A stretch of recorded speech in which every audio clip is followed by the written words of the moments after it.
There are moments in history when everything hangs by a thread, when entire civilizations balance on the edge of oblivion, when the choices of ordinary men determine the fate of continents, and when a single battle becomes the dividing line between the world that existed and the one that could have been.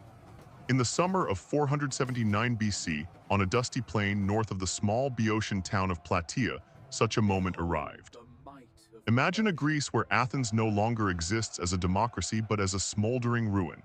Imagine a world where the Persian Empire, stretching from India to Egypt, continues its relentless march west, ruling the Aegean, determining the fate of Europe, and reshaping the future of philosophy, politics, warfare, and culture. This alternate reality nearly became true. Xerxes, the great king, had already burned Athens to the ground. His armies had crushed cities, toppled walls, and struck fear into every corner of Greece. Only a desperate coalition of Greek city-states stood between the Persian Empire and total domination. Yet today, few understand just how close the world came to losing the Greece we study, admire, and build modern civilization upon. Plataea was not merely another battle. It was the final turning point of a war that had raged for decades, the moment when Persia made one last attempt to finish what it started, and when Greece answered with defiance, unity, and a level of battlefield skill that shocked even their own allies. This is not just the story of warriors with bronze shields and wooden spears.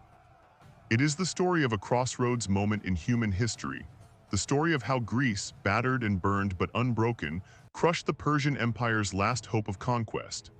The story of Plataea is the story of how our world was shaped not by empires marching west, but by free cities that refused to kneel. To understand Plataea, we must first see the world that produced it, a world terrified, exhausted, and devastated by Xerxes' invasion. Just a year before the battle, the Persian army, one of the largest ever assembled in the ancient world, had swept into Greece like a storm. Cities fell, armies were broken. Even Athens, proud Athens, the beating heart of Greek culture, was burned to ash. The smoke rising from the Acropolis could be seen for miles. Homes, temples, workshops, everything was gone. Families fled with only what they could carry. The Athenians had evacuated to islands, watching from the sea as enemy torches consumed their lives, yet the Persian campaign had not been flawless. At Salamis, the Persian navy suffered a devastating defeat.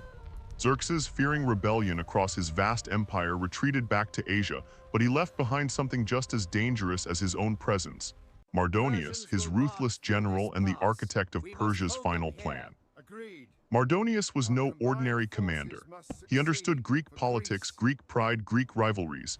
He knew that Greece was strongest when united but fractured when tempted. And so, rather than launching a reckless campaign, he tried diplomacy. He offered Athens wealth. He offered land. He offered autonomy under Persian protection, and Athens said no, not once, not twice, but 3 times. Their reply was simple: as long as the sun rises, we will never join Persia. But defiance came with a cost. Persian armies marched again into Attica, ravaging farms, threatening refugees, and pushing the Greeks toward a final confrontation. The Greek coalition, led by Sparta on land and Athens at sea, realized one thing with chilling clarity: there would be no fourth offer from Persia. Mardonius was preparing for a final strike, a last attempt to crush Greek resistance once and for all, which meant the Greeks had no choice. They had to march north to face the Persians in open battle on ground of Persia's choosing. They had to risk everything: freedom, cities, families, civilization itself, on a single confrontation. The stage was set for Plataea. The Greek army that gathered in 479 BC was unlike anything Greece had ever seen. For the first time in history, fierce rivals stood shoulder to shoulder, not by choice, but by necessity. Sparta brought its elite hoplites, men trained from childhood to kill or die in formation. Athens brought thousands of citizen soldiers hardened by the burning of their own homes. Corinth, Megara, Plataea, Aegina, Troezen, and dozens of small cities contributed what they could, fighters who knew that if Persia won, their towns would be next to burn. All told, nearly 110,000 Greek soldiers marched north, but they marched not as brothers. They marched with mistrust. Old grudges simmered beneath their shields. Some wanted revenge, some wanted glory, some wanted survival. Leading them was Pausanias, the Spartan regent, stern, unyielding, and determined to restore Spartan dominance after the humiliation of Thermopylae. He understood one thing clearly: the Greeks had never faced a Persian army of this size on land. If they made even one mistake, the consequences would be catastrophic. Meanwhile, Mardonius' army waited in the north. His forces were enormous, drawn from the many lands of the sprawling Persian Empire: Persians, Medes, Saka horsemen, Bactrians, Indians, Egyptians, and the elite Persian immortals. Estimates vary, but ancient accounts speak of 300,000 Persian troops, perhaps less in reality but still vastly outnumbering any Greek army. Mardonius knew the Greeks were coming.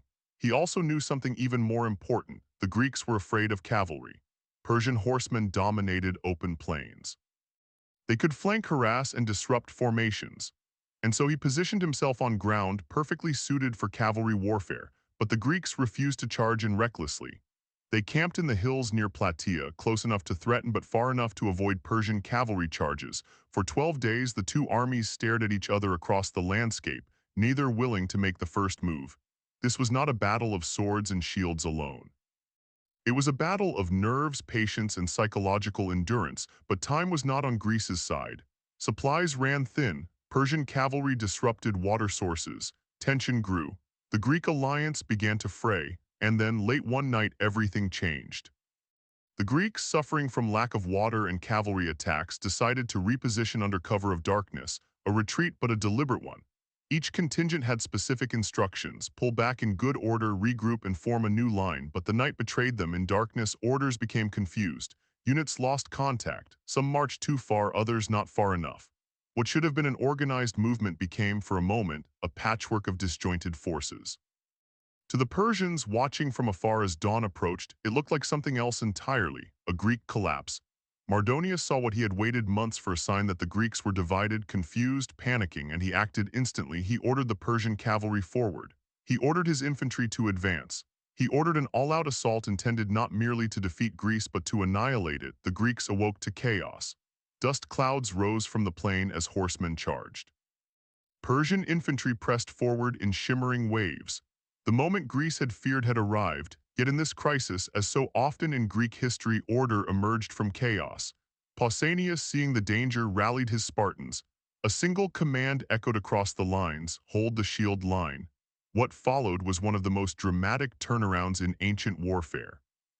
While other Greek units scrambled to reform ranks, the Spartans did what Spartans always did: they stood firm. Their bronze shields interlocked, their spears leveled. Their discipline formed a wall of resolve amid the confusion. The Persian cavalry struck first. They galloped toward the Spartan line, unleashing arrows, javelins, and thunderous charges. Dust filled the air.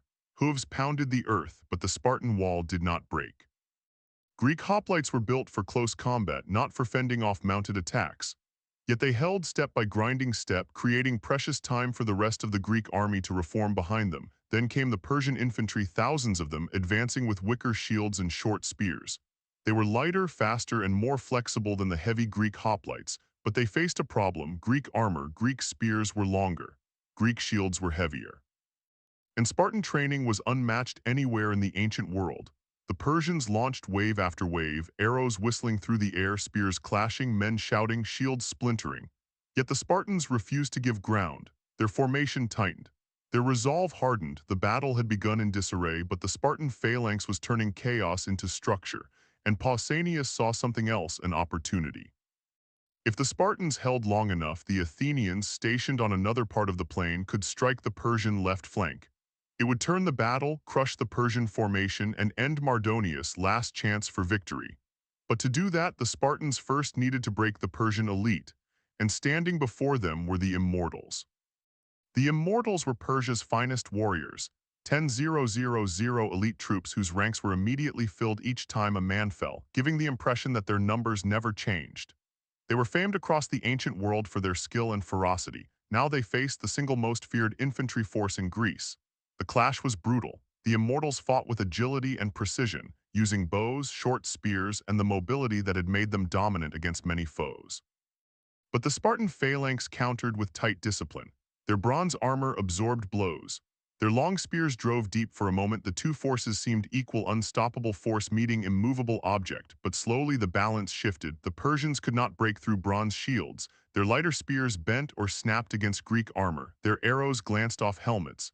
Their mobility was useless in the crush of phalanx warfare. Then came the turning point.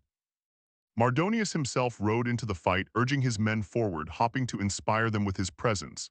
He commanded from horseback, hurling curses and orders, refusing to yield, but in doing so he made a fatal mistake. A Spartan warrior, Aristodemos or Iamnestos, accounts differ, saw the Persian general in the distance.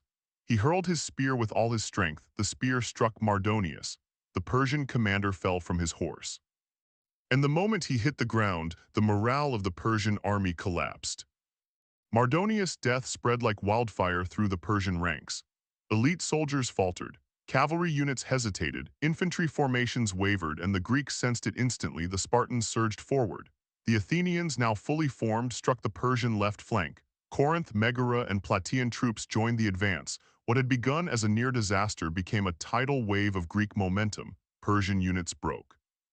The once mighty army began to retreat toward their fortified camp, running, pushing, shoving in panic. Dozens of ethnic contingents, each from different parts of the Persian Empire, lost cohesion. No longer a united force, they became scattered groups trying desperately to escape the Greek advance, but the Greeks did not stop. They chased the Persians all the way back to their wooden fortifications, where the final act of the battle unfolded, a desperate, brutal siege where hoplites tore down ramparts and stormed through the defenses. Inside the camp, chaos reigned. Soldiers trampled each other, units collapsed. Leaders shouted orders that no one followed. When the fighting finally ceased, the Persian army, one of the greatest ever assembled, was shattered. Mardonius was dead. His elite forces were devastated. His camp was taken. His empire's dreams of conquering Greece had ended on the soil of Plataea. When the dust settled, the Greeks surveyed the battlefield, not with triumph but with disbelief. They had stood on the brink of annihilation. Their alliance had nearly fractured. Their night maneuver had nearly doomed them, and yet they had won. The numbers were staggering. Herodotus claims thousands of Persians fell for every Greek casualty, likely exaggerated but reflecting the scale of the Persian collapse. The Greeks suffered losses, yes, but nowhere near what might have been expected in a battle of such magnitude. And something extraordinary happened. For the first time, the fiercely independent Greek city-states saw clearly the power of unity. Plataea became a symbol not of Spartan or Athenian glory, but of collective survival. The Greeks built a memorial. They sent offerings to Delphi. They honored the dead.